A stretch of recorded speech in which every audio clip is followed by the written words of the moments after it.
ஓம் சரவணபவ. ஓம் குகனே. நண்பர்களே, இன்று நாம் கேட்கப் போவது ஒரு சாதாரண கதை இல்லை. இது தமிழகத்தின் போர்க்கடவுள் ஞானகுரு அருள்மிகு முருகப்பெருமான் அருளால் நடந்த மகத்தான வெற்றி கதை. தேவர்களை அச்சுறுத்திய அசுரன் சூரபத்மன், அவனை அழித்து உலகத்தை காப்பாற்றிய முருகனின் வீரம். இந்த கதையை கேட்ட பிறகு உங்கள் இதயத்தில் முருகனின் வேல் ஒளிரும். இரவு நேரம், அமைதியா உட்கார்ந்து கேளுங்கள்.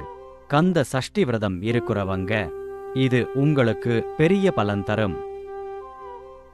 காலம் தொட்டு தேவர்களுக்கும் அசுரர்களுக்கும் போர் நடந்து கொண்டிருந்தது. அசுரராஜன் சூரபத்மன். ஆனா அவனை அழிக்கும் சக்தி சிவனின் சந்ததிக்கு மட்டுமே இருந்தது. அவன் தேவர்களை அடிமைப்படுத்தி இந்திரனோட ராஜ்யத்தை பறிச்சான். தேவர்கள் அழுது கதறி சிவபெருமானிடம் சென்றனர். சிவன் சொன்னார், என் மகன் மூலமாதான் இந்த அசுரன் அழிய வேண்டும். அப்போது சிவபெருமானின் மூன்றாம் கண்ணில் இருந்து 6 தீப்பொறிகள் வெளியே வந்தன. அந்த தீப்பொறிகளை அக்னி தேவன் எடுத்து கங்கை ஆற்றில் போட்டார். அந்த 6 சரவண போதத்தில் 6 தாமரை மலர்களா மாறின. 6 குழந்தைகள் பிறந்தனர். 6 முகங்கள் கொண்ட ஷண்முகன் ஆனார் முருகன்.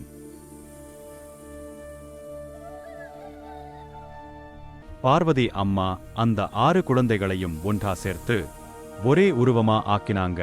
அப்படி பிறந்தார் கார்த்திகேயன், முருகன், சுப்பிரமணியன். சூரபத்மனோட படை ரொம்ப பெருசு. அவன் சகோதரர்கள் சிம்மமுகன், தாரகன் போன்றோர். முருகன் சிறு வயதிலேயே தேவர்களோட தளபதியானார்.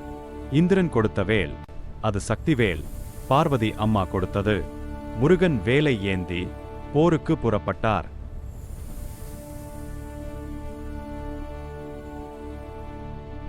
போர் ஆரம்பமாச்சு. முருகனோட படை, தேவர்கள், கந்தர்வர்கள். சூரபத்மன் பல ரூபங்கள் எடுத்தான். சிங்கம், யானை, பறவை. ஆனா முருகனின் வேல் ஒவ்வொரு ரூபத்தையும் அழித்தது. கடைசியா சூரபத்மன் தன் உண்மை ரூபத்துல வந்தான். அவன் உடம்பு 2ஆ பிரிஞ்சது. ஒரு பகுதி மயில் ஆனது, முருகனின் வாகனம். மறுபகுதி சேவல் ஆனது, கொடி. முருகன் வேலை ஏந்தி சரவணபவ என்று மந்திரம் சொல்லி சூரபத்மனை அழித்தார்.